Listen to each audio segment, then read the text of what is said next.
So I'm very pleased that we have three panelists that are very well positioned to kick off a discussion about, what do we do with these information and insights, and sort of what's next? What are the key challenges and opportunities before us?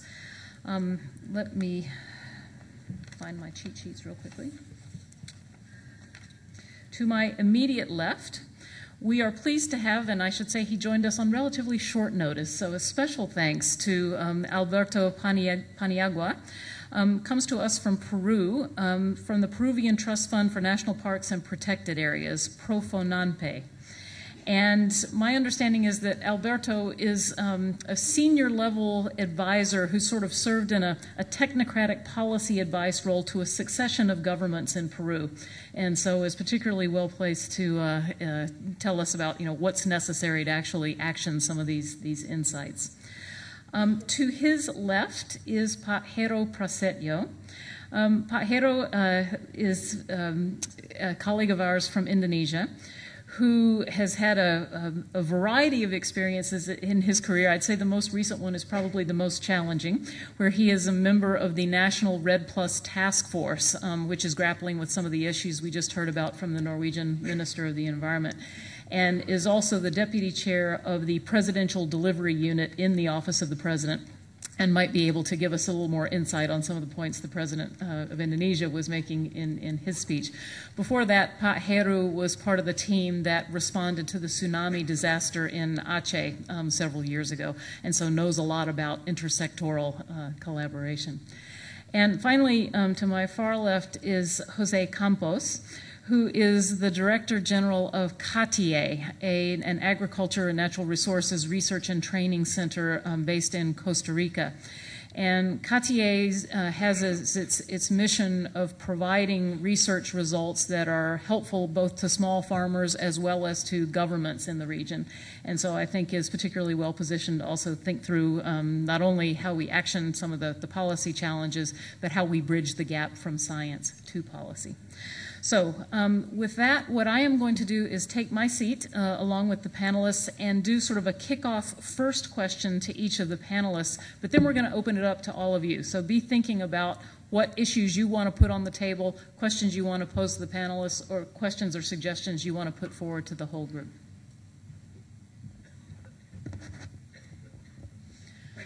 Okay, Pajero, I promised to torture you this afternoon, so I'm gonna start off with you. Okay. Pajero, I think in many of the discussions that we had this afternoon, the issue of the need for cross-sectoral collaboration, political will came up, where national level action is necessary to provide an enabling framework for mobilizing forests for all the positive benefits that we know they're capable of providing, but also maybe minimizing or mitigating some of the negative impacts of deforestation or forest conversion. So I think that you're in a particularly good position to tell us a couple stories, give us a little insight about the challenges that you've faced in the context of the President's Office and the National Red Task Force. What you think are some of the, the things we need to be focusing on, what are the challenges, and maybe in particular this interesting nexus between national level action and international support. We've just heard from the Norwegian Minister of Environment about, his conceptualization of this new partnership with countries such as yours. How does it look from your side? What do you think are the key opportunities there? Well, thank you, Am I on? All right, good. Thank you, Francis. We came from the same place on Earth in Indonesia, because CIFOR headquarters being in Bogor, I think was not a coincidence. On one hand, CIFOR was born in 1993, and it was after the Rio 1992 event. And because of that as well, I believe. And Indonesia is a place where it is like natural to have CIFOR there. Well, when you ask the audience in terms of whether most of them or who come from Latin America, most of them comes from here. So I think it will be also proper for me to give a little bit background about Indonesia, to say what is this national policy implication is, and Is it something that is quite significant? Indonesia is home of 3.2% of the world's population.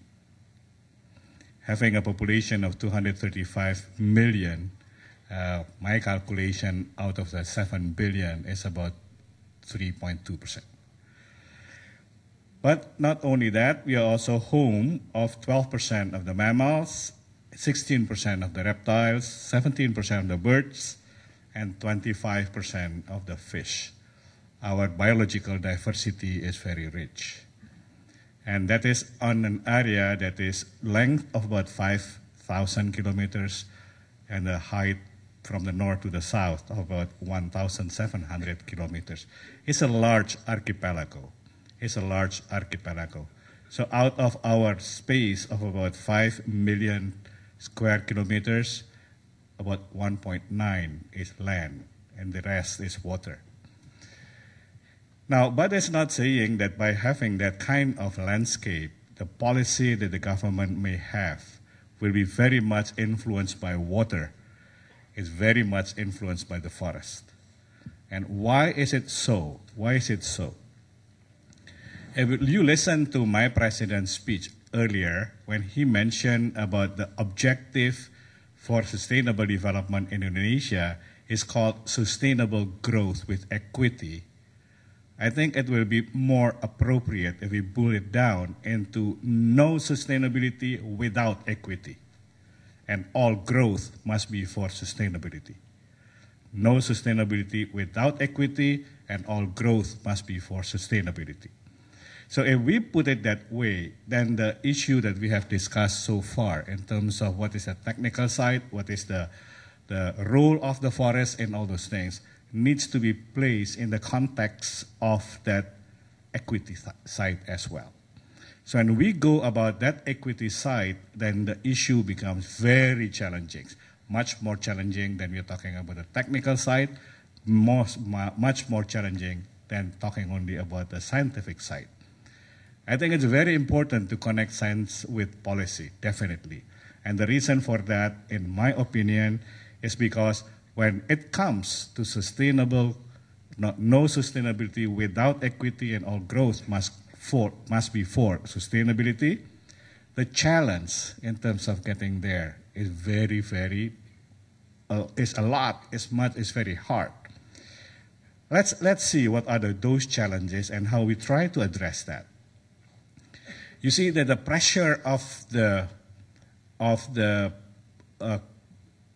growing middle class in terms of the consumption of the raw materials and what is actually stored in the forest is very high. The president mentioned about that, and I think I would like to highlight a little bit that Indonesia is very rich with coal. Indonesia is very rich with land for palm oil. And palm oil is so the demand for palm oil is so high and the price is so high. So when you're talking about, okay, let's curb palm oil for the sake of carbon doesn't sound as an alternative that makes sense.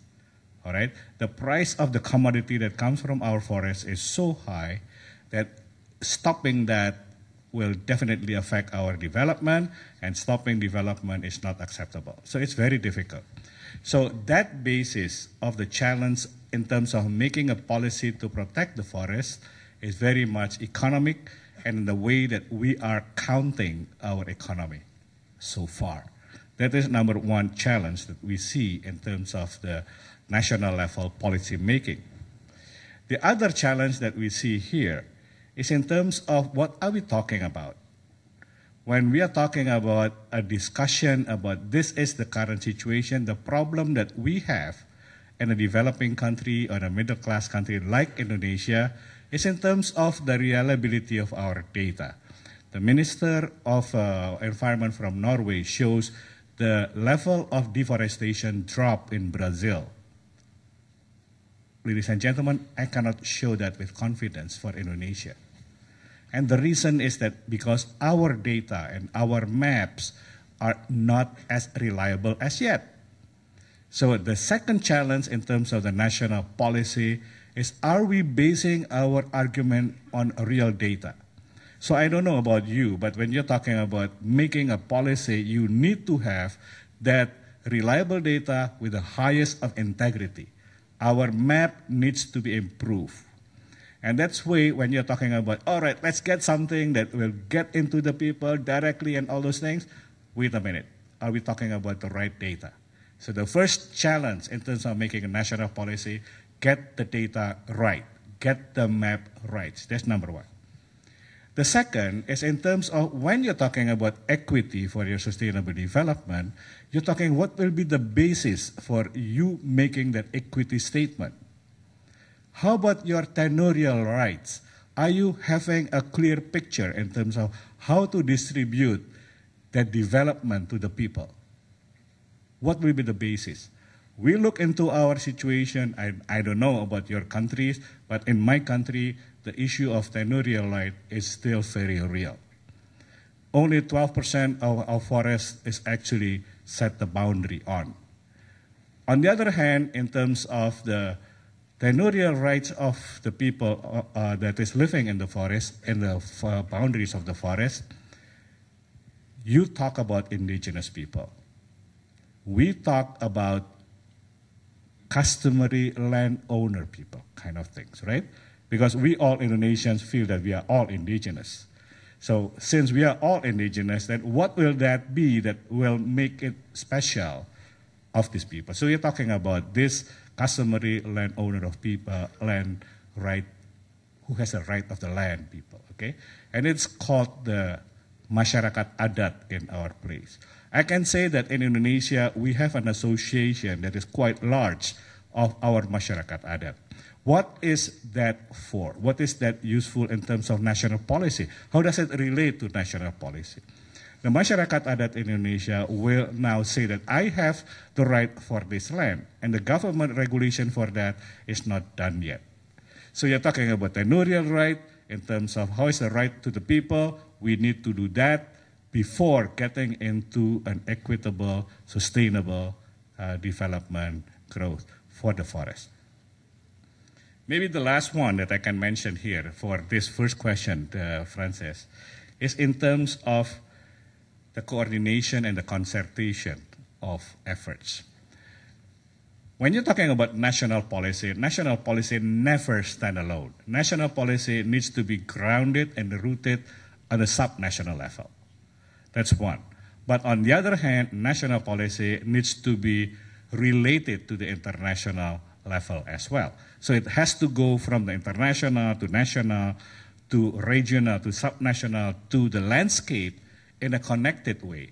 Otherwise, what will happen is that you will have not an honest middleman, not an honest broker. What will happen is that the government becomes an aggregator of problems from the bottom and from the top.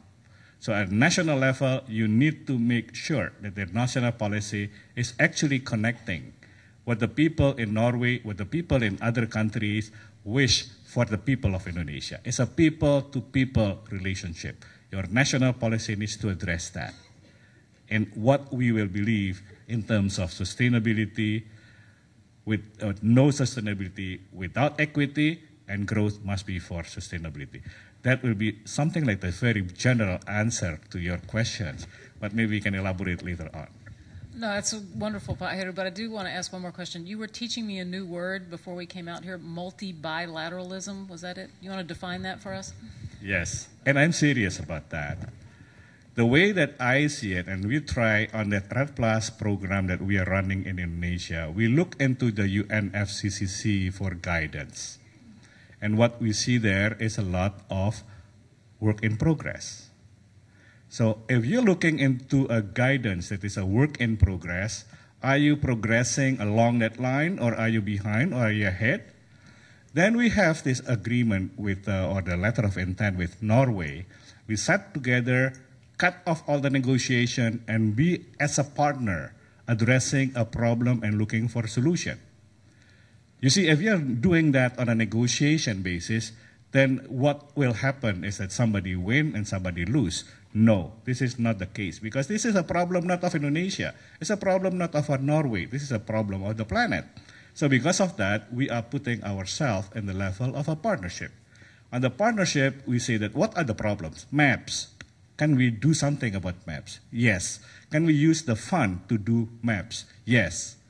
What are the problem again? We're talking about the problem that we found is actually the very top-down approach in any government. So can we now change that into multi-stakeholder bottom-up approach? Our national strategy for RED Plus is only a skeleton, and then we go back to the provinces, talk to the district, create your strategy, connect it to this as a reference, because we don't want to be a work in progress to be a reference for the province and for the district. We ask them, look, this is the guidelines. Can you make sure that you are doing that on the ground? So the action plan for our strategy is actually bottom up. It comes from the district going up. We are still in the process of that. If you're talking about a strategy developed by a consultant, 1 year is plenty to be able to do that. But if you're talking about a strategy developed by the people, for the people, that will take longer. And that is where Norway said, fine, I understand. And we want to do it that way, looking for a solution for that. Can we fund the people in the district creating an action plan that will fit to the national strategy? Yes, we can do that. And that is, ladies and gentlemen, a bilateral partnership agreement.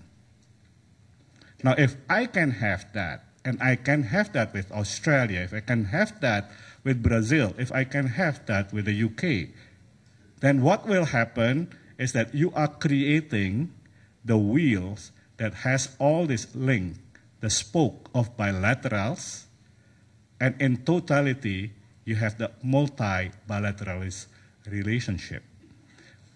How will that fit into the multilateral effort? Hopefully, this is what we want and we wish with Norway as well. Hopefully, this will become a model that when you do a proof of application approach will be useful for the multilateral level.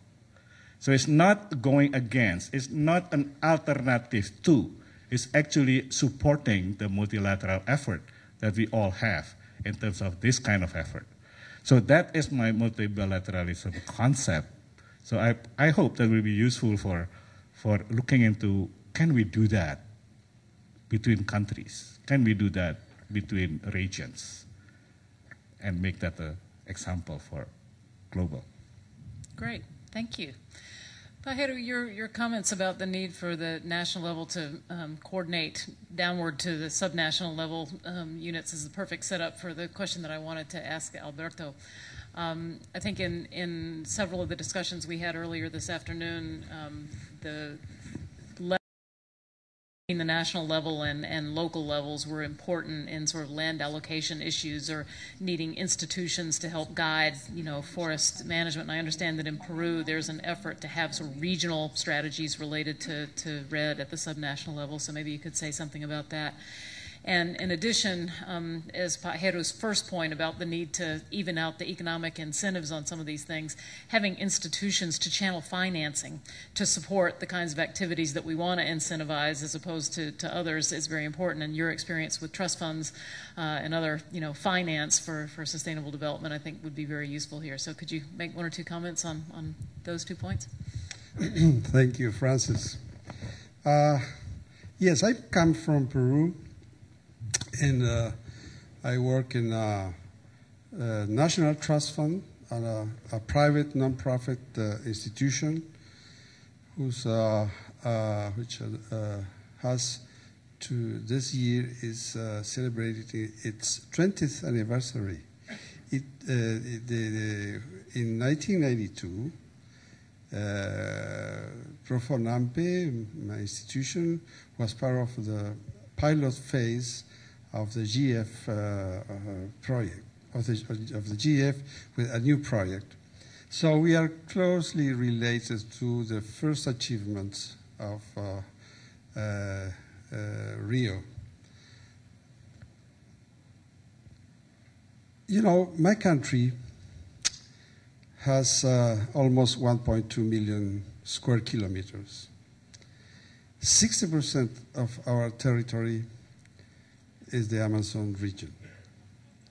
It is a very, very, as you may know, it's a very rich region. We have almost 13% of the national population, which is not very much considering the territory that we have in the Amazon region. But it is a very important place where we can find in Peru the cultural diversity of our country, additional to our biodiversity. We have more than 1,300 local communities, indigenous communities, and we have around more than 70 ethnic groups in the Amazon, in the Peruvian Amazon, and they speak more than 60 different languages. So this is an amazing space where you can find in some places, for instance, in the northeast of Peru, there is a city named Iquitos, and in the surroundings of Iquitos we have a national reserve, and in the buffer zone of that national reserve, you can find in one single hectare more than 200 tree species, which is really something very, very amazing. Well, our challenges, if you have more than around 60% of your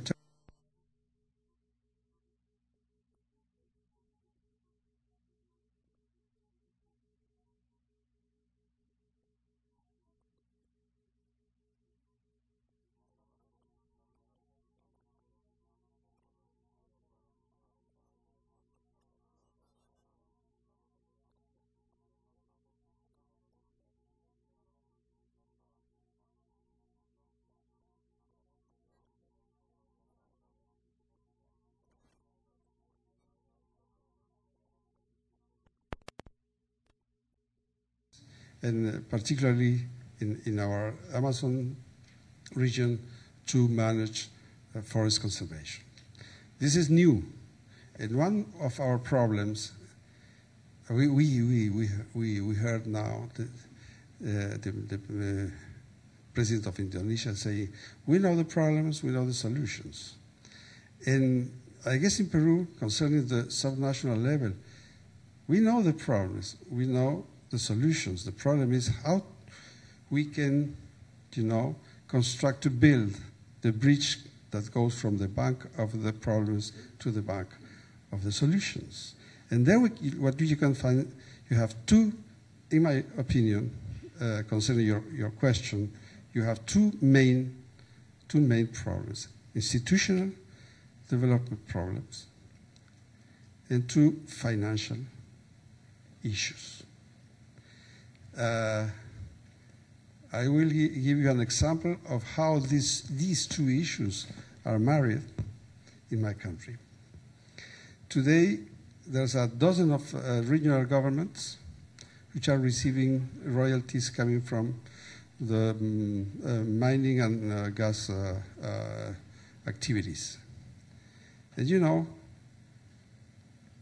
today we have more than $1 billion coming from those royalties which are not used by our regional governments because they are not capable to use efficiently those. Not only to use efficiently, to use, simply use of that money. So we have, at the same time, you can see there, the problem, the financial and the institutional. Nevertheless, during the last 5 years, what I can see in my country is that important efforts have been done by regional governments, especially in the Amazon region. What I can see now, for instance, is the emerging regional conservation systems, for instance. We already have, in many of those regional governments, the developing of and the concern about the need to have regional conservation systems, which is something absolutely new in my country. they are also working in baseline scenarios for RED+, for the future RED+ activities. And they are also working on forest inventories. The country has today, at the national level, outdated information on forest inventory. The last one, I guess, it comes from maybe 2000, from the year 2000. So regional governments are beginning to do so, and maybe we are going to, to have region by region. Maybe it is going to be more easy to do it that at just something called national inventory, if we can addition the efforts of each regional government. And also they are also concerned about land management, and especially the land management associated to forest conservation. But that's one of our problems. There are a lot of challenges. There are some efforts that are being done. And in the financial side, we have some more difficulties, as I said, to have the government making, an efficient flow of the financial resources. There are some institutions such as mine, which is a private institution, but nevertheless, we are continuously supporting the efforts, especially from the National Authority on Protected Areas. During almost 10 years, the financial resources that we raised from the different sources represented almost 75% of the total amount of financial resources addressed for protected areas in Peru. But during the last 5 years, that situation has already changed. And now the financial resources that represents our contribution represents only between 40 and 50%. Why so? Because we have enormous gaps, financial gaps, and what we have seen, that's another way of seeing, of understanding this two issues, institutional and financial issues. What we can see in our case is that the existence of Profonampe itself shows that the private procedures are in some cases, which is the case in my country, some cases more efficient than public procedures in my country. That's one of the ways of, to show how financial and institutional issues are closely related, and that's something that in our case we are fighting. Landscape level or local level challenges and barriers. I know that in our session earlier this afternoon there was a lot of talk about, for example, how to empower socially and environmentally inclusive and sustainable development based on smallholder development, and that in fact a lot of those decisions or support that needed to happen was actually at the municipal level of governance. So based on your research and your familiarity with a number of countries in the region, what would you single out as the key challenges of actually realizing a landscape approach that both is socially inclusive and provides new income sources for smallholders, but also protects the forest? Yes, first, it's good that these scales have been, you started with the national and how that is connected also with the global scale and the subnational. And the landscape scale and the local scale is the next level where we need to act. But I would like first to comment, and if you allow me, I don't know how many of you saw the film Men in Black. There is a saying, let's agree to disagree. So, and I think it's important to say, yes, we know the problems and we know the solutions, and I think this is a statement that is positive, and I think it's important to say that we need to act.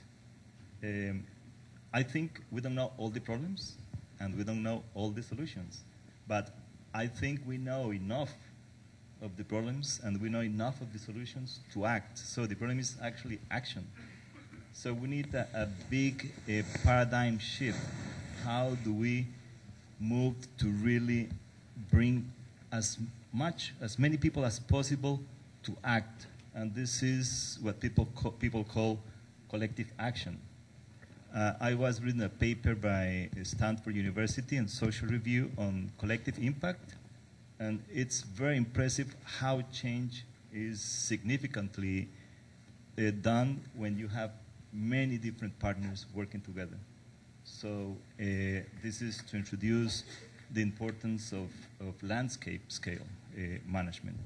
And the good thing is that there are several initiatives around the world promoting landscape scale. Yesterday, for those of us who were at the 4th Agriculture and Rural Development Day, a lot of was said about bringing this landscape approach together, integrating forest with agriculture, with agroforests. The World Bank is also committed to that. And this is going to bring new challenges. This is the science of complexity. But I think it's more practical. We shouldn't be afraid of complexity. We need to be aware of complexity, but to think in terms that we need to understand what are the different components in a landscape. We need to also understand that any landscape is a social construct. For me, that's a critical premise.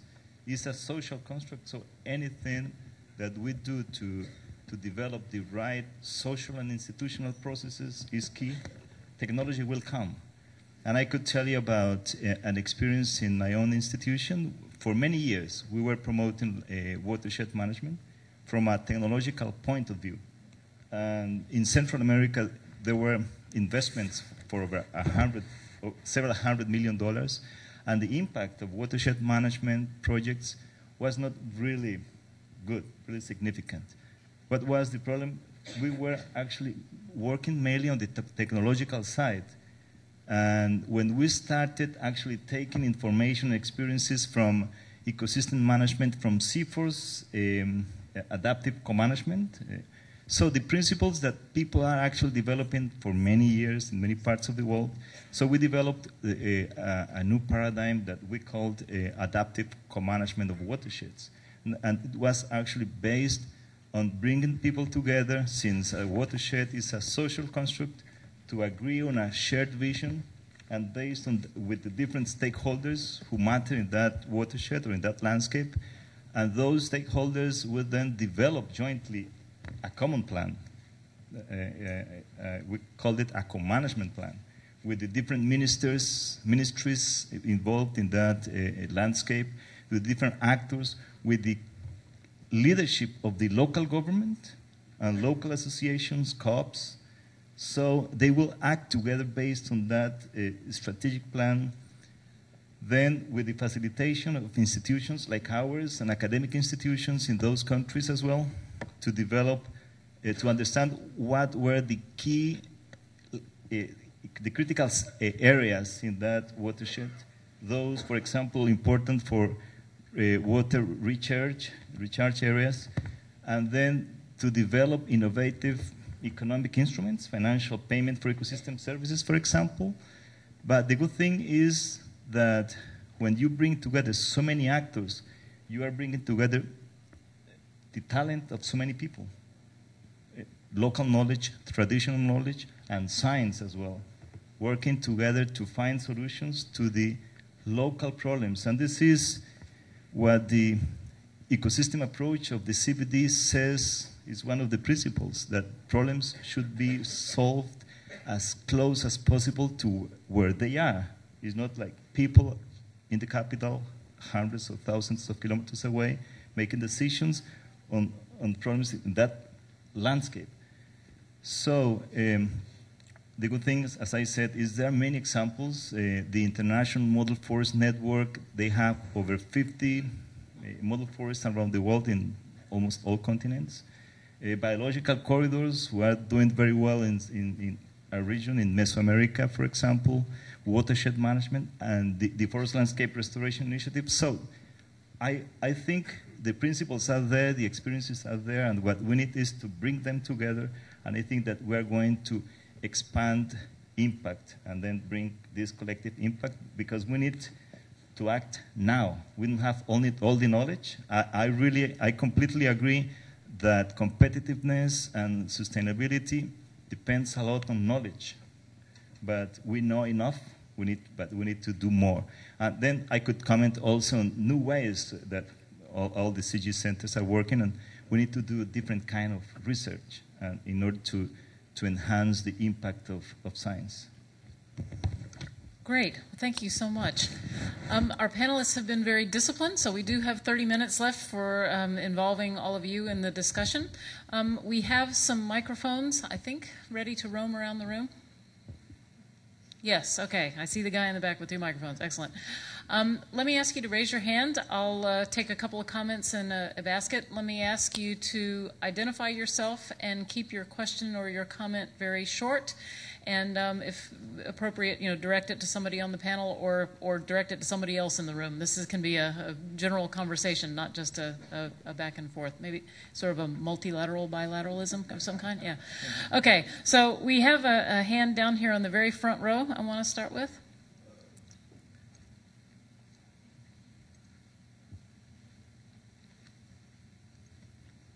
Microphone's on the way.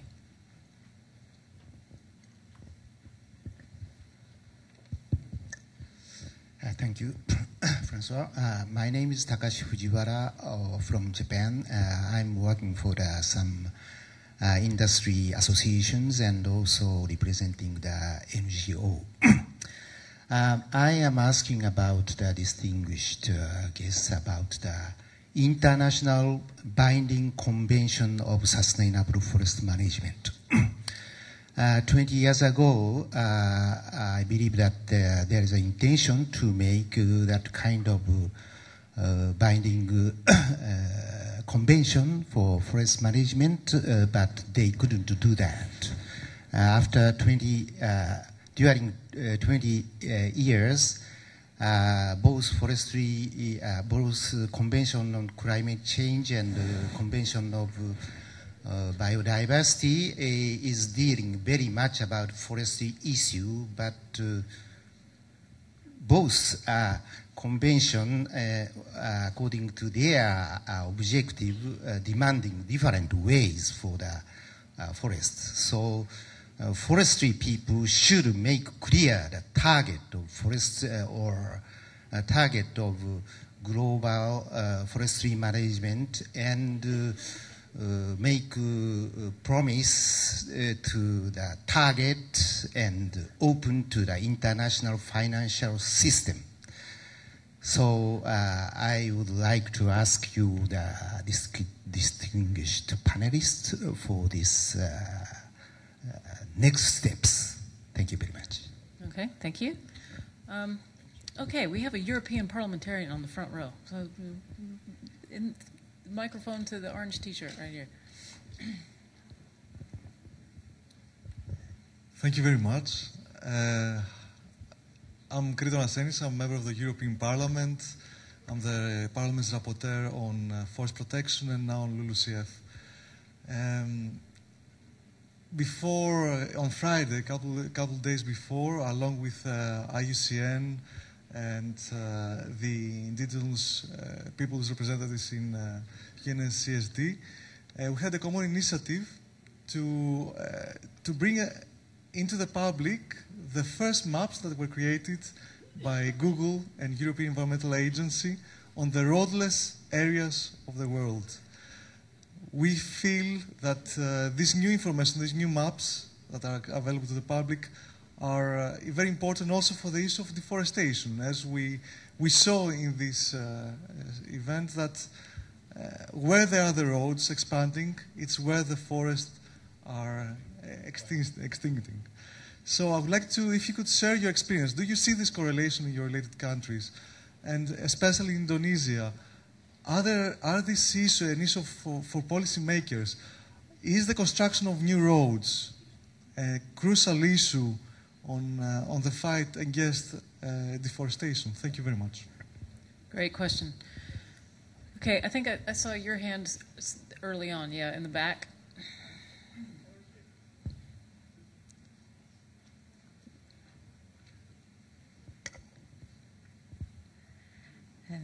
My name is Susan Seehusen. I work for the German Development Cooperation Agency in the project Protection of the Atlantic Forest. And in dealing with the Atlantic Forest, we have loads of demands for restoration areas. And what I would like to know is how you do with your country, with the possibilities of using semi-diverse systems of forest systems for restoration, and as a matter of bringing a source of income for smallholders as a potential, and how to involve the smallholders in the value chain.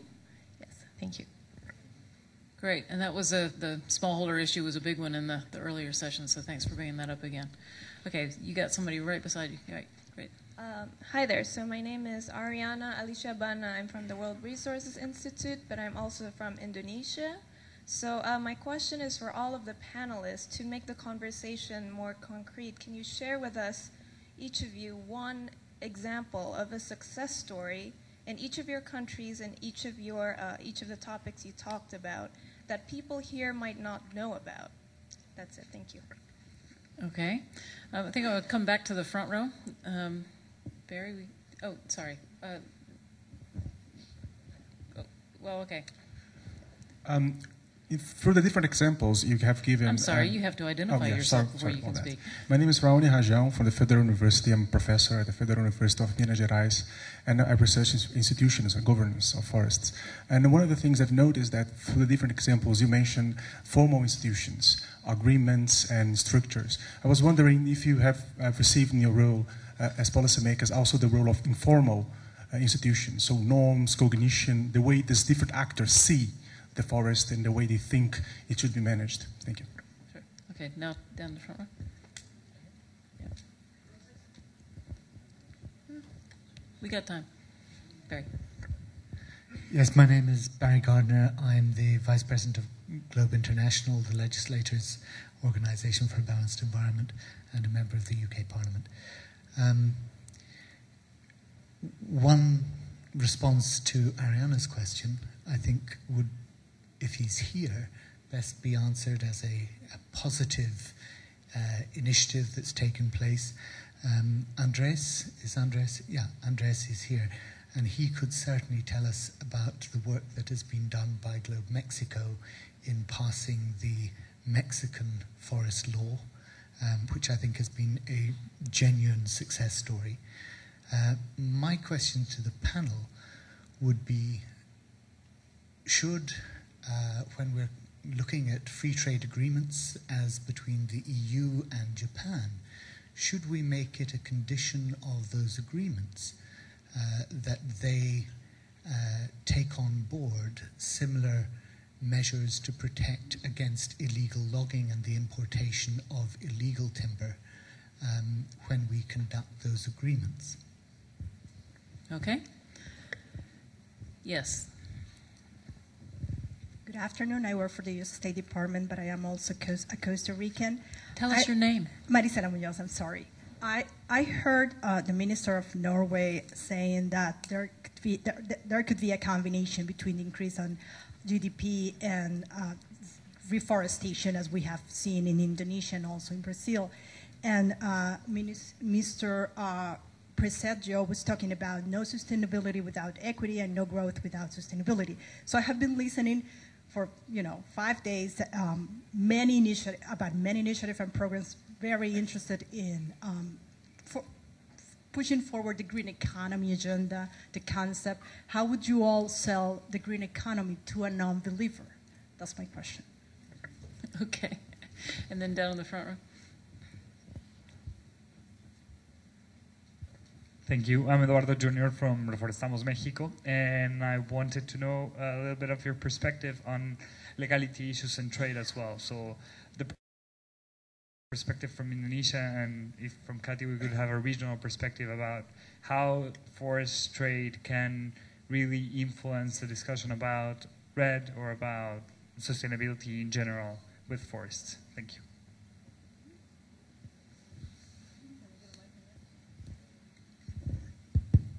My name is Jorge Hargrave. I'm from Brazil. We've been thinking of a new REDD mechanisms in Brazil, and the one thing we are interested in is, like, what's your feeling about where the new REDD money is flowing to within the next years? Like, is the money flowing for countries which have like more like capacity for implementing policies, such as our position Brazil as a country like this, because we've implemented many successful policies? Or do you think the money is going to flow more into the countries which still don't have this capacity and need more money? Because we are thinking of many other new innovative tools, but we need to know if there is any willingness to finance it internationally or not. Thank you. Okay. Right, Saji. Thank you. My name is Isma from Indonesia. I work for BNI, one of the leading banks in Indonesia. Representing from financial sector, strong commitment to support sustainable development, including forest conservation. My question is there any basic concept or the model that bank or finance sector can participate in this initiative, but not only in the form of CSR, but also in the form of business in the real case? Thank you. Okay, thanks. I'm going to take one more right there.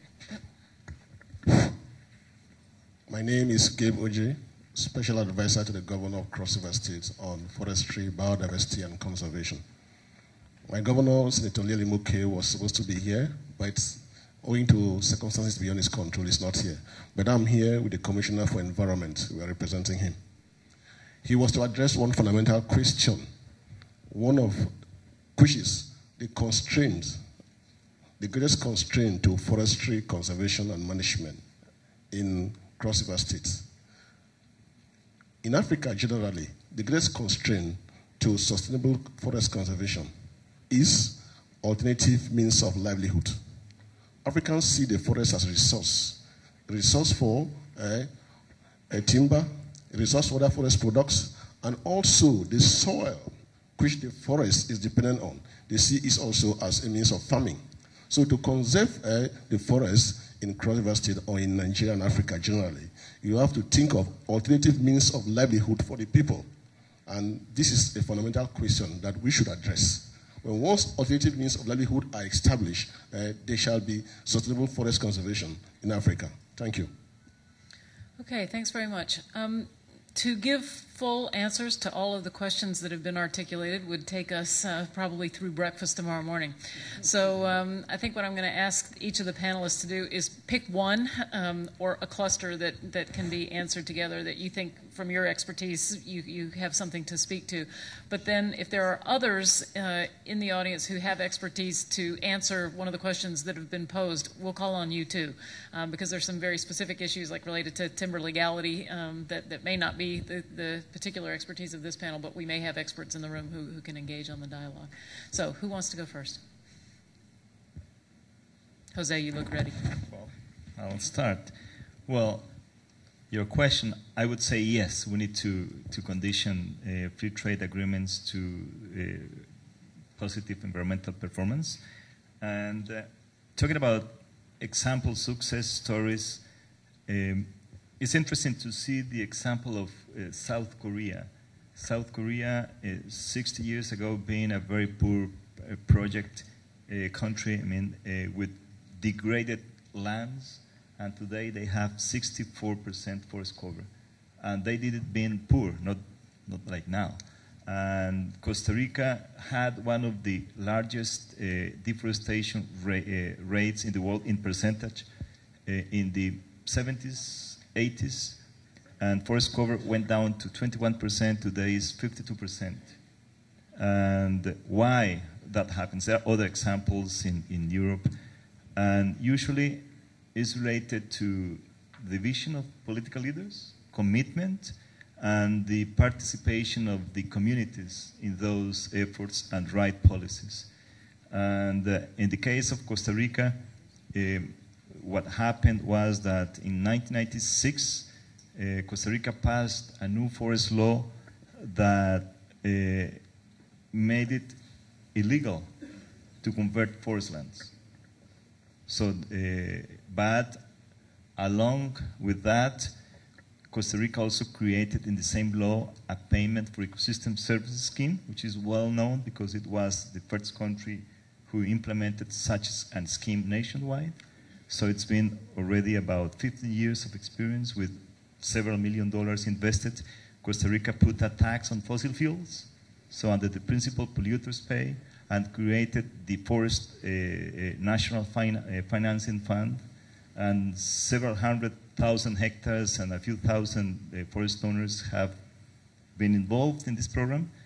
So it's, again, you provide the legislation, enforce the legislation to avoid a conversion of forest, but you provide the incentives for those who want to conserve forest. And at the same time, I think it's important to add that you need to educate people. Awareness, environmental awareness is important. So I would say those three main factors are important to promote good policies, enforcement, incentives, education. And this is also related to the idea of road constructions, that in the case of Costa Rica, you could build roads, and if you enforce the law, then you will avoid deforestation in those areas. And yes, about formal and informal arrangements, and both are needed. In some cases, informal arrangements, institutional agreements, institutional arrangements for people to negotiate, to coordinate, have proved to be very successful. Didn't have to be formal. Sometimes formal agreements, they have been too bureaucratic. They have not delivered so much the results that were expected. And I remember being in the northern part of Nicaragua in a very poor area where we were actually implementing this co-management of watersheds. And it is one of the poorest areas in Nicaragua, very poor really.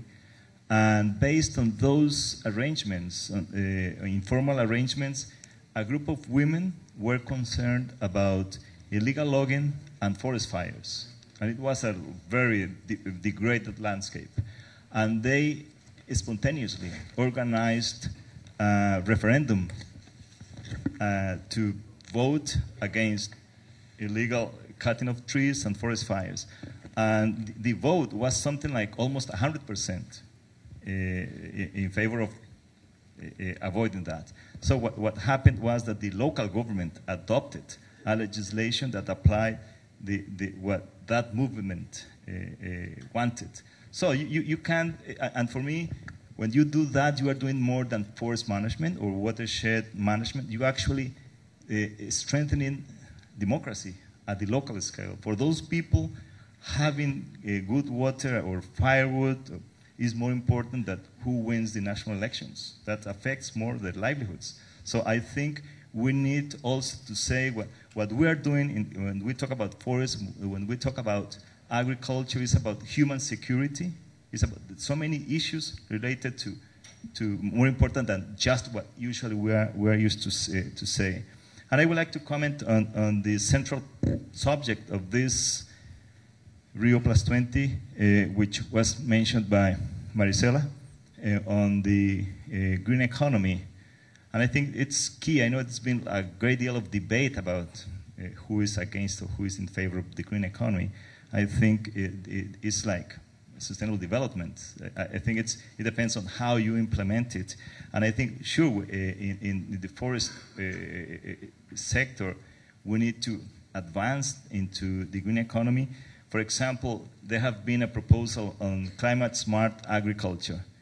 And is that kind of agriculture where you enhance productivity, you produce, increase jobs and income, at the same time you reduce emissions of greenhouse gases, and a third objective is you enhance resilience, adaptation to climate change. So the same is valid for forestry. We need to do climate-smart forestry. And what we're doing in CATIA is we're developing a concept that we call climate-smart landscapes, where you need to actually do the whole, I would say everything we need to do now has to be climate-smart. Which factors are actually affecting more society? It's climate and energies. So those are my comments. Okay, thanks. Heru. You can say that it's not a success story as yet. But what I'd like to say here is that we have a moratorium. Not that the moratorium is so good that I can say that's a success story, no. But one element of the moratorium is the use of indicative map of the area being moratorium. Now, why it is so significant? As I mentioned earlier, our maps, our data is not reliable. So what happened on this moratorium that the president mentioned, you have to have an indicative map.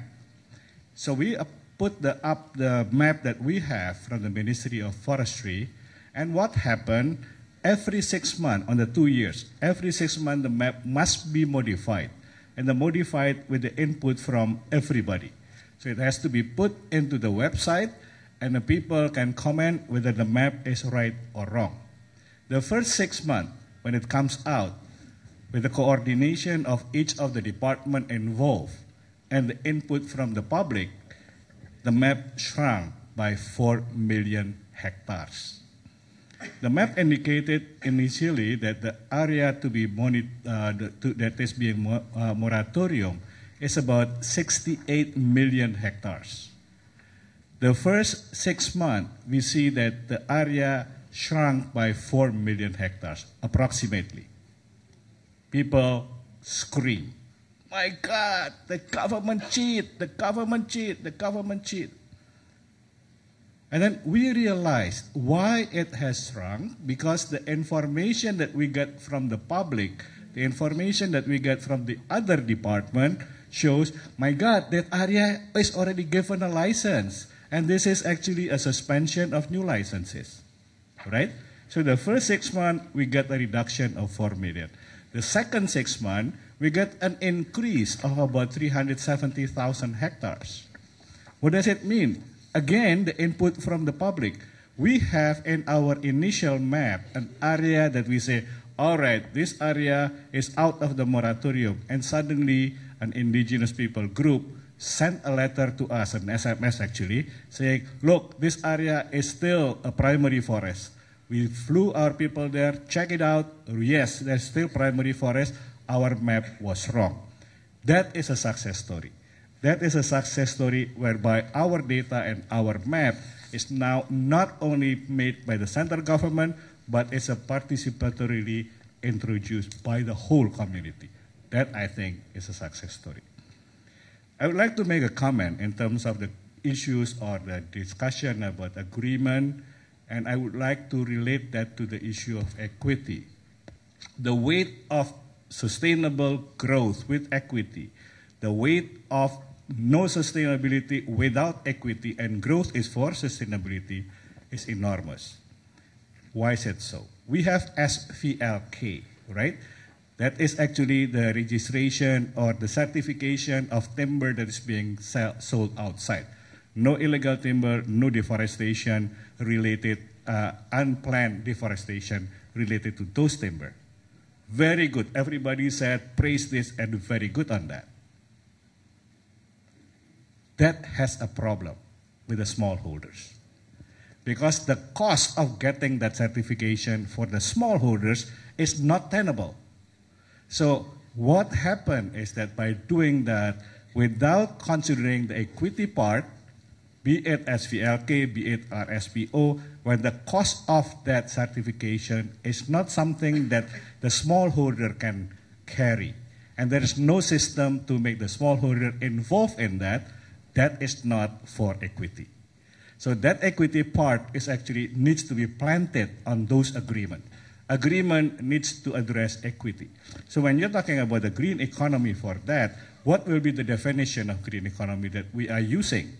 If that is the definition that's being used by UNEP, which is actually improving the human well-being and improving equity, protecting or reducing the risk to environment and reducing the risk of ecological scarcity, who will not agree with that?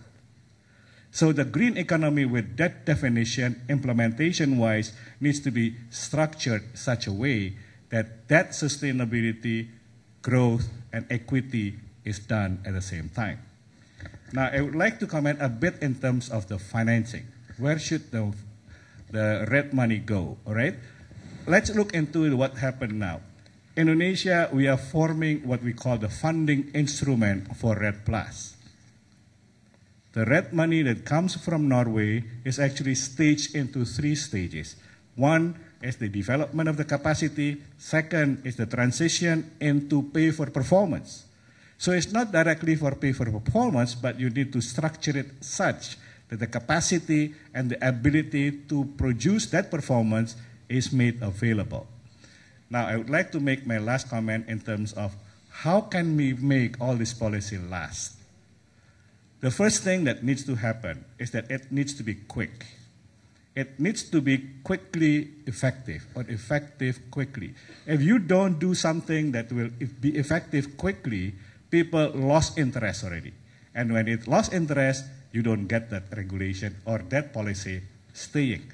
And for that, if you want to do it quickly, implementably, effectively, then you need to be prioritizing the key principle that will be the foundation for moving forward. Election comes and go. President comes and go. All right? Because of that, you need to have something that needs to be on the foundation, check the priority, and do effectively quickly. Otherwise, it will lose in the equation. Thank you. Okay. We're almost out of time, but time for one last answer from Alberto. Thank you. Well, I would like to talk about mainly, let's say, 2 things. First one, free trade agreements. In my country has already signed around 17 free trade agreements with 17 different countries. One of the most important are the free trade agreement with the USA, and Peru is about to sign a free trade agreement with the European Union. And one of the conditions, both from the USA and from the European Union, is to ask Peru to take to make all the decisions and to put into practice mechanisms to preserve and to protect mainly our forests. So I guess that free trade agreements are an incentive for governments to develop new policies for forest conservation. And at the same time, I guess that free trade agreements are calling for new investments, foreign investments in our countries. And there we have, at the same time, one very interesting result of free trade agreements, but at the same time, some threats. And I want to associate this to, for instance, to some threats like the construction of roads, and for not only for our forest at large, but especially for protected areas. And this is a reality, and sometimes we have a trade-off. For instance, with our neighbor, Brazil, we need to implement some policy, some integration policies with Brazil. But at the same time, we are creating new threats when we are trying to communicate both countries. So we need to be very, very wise designing and implementing infrastructure, and especially roads, in some cases as well as some energy infrastructure. And so we have new threats, yet at the same time, which are coming out from new relationships, new commercial relationships in our world of today. So we need to have new tools for managing all those new threats.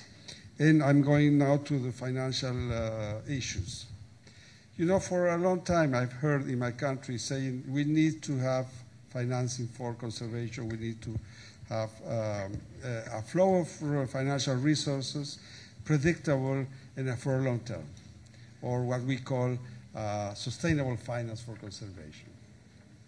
And after the experience that we have in my institution, after 20 years, I have a kind of conclusion about what I have seen and what I have experienced in financing protected area, for instance, and that sustainable finance for conservation is not only a question of money. It's much more than that. Why? Because you don't, in developing countries, you're not always prepared for a certain amount of or certain flow of financial resources to solve some problems. What we call the absorption capacities are, in some cases, very weak. So the solution is not only the money, it's not only financial resources. So in that case, I'm clear, I'm convinced that for a new way of using international financing for conservation, I think we need transfer of technology, because if we don't have it, it will be very difficult to be efficient in conservation, first thing. Secondly, we need to train people, not only to do their jobs in conserving our forests, but also in knowing how to use efficiently the financing coming from our forests. That's something very, very critical.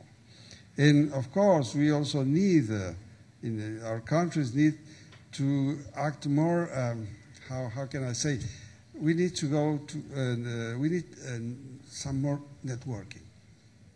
We need to get more, for instance, all countries that have today rainforests, we need to get together. We need to exchange experiences, because I'm certain that in some aspects, let's say Peru is very strong. In some others, it's very weak. And maybe Indonesia, in some aspects, is very strong, and vice versa. And the same with Costa Rica and other countries. Sounds like multi-bilateralism to me. Yeah, yes. That's finally that's you know, that's your conclusion, huh? And I agree. I fully agree with your conclusion. Well, that's what I can say, and hopefully I respond to some of your questions, some very wise questions. Thank you so much. I very much regret that we're out of time for this session, because we're just getting warmed up with all those interesting questions, and I know that not all of them were fully answered, but we can certainly continue the discussion over cocktails later this evening. Let me ask you to join me in thanking our three panelists. Round of applause.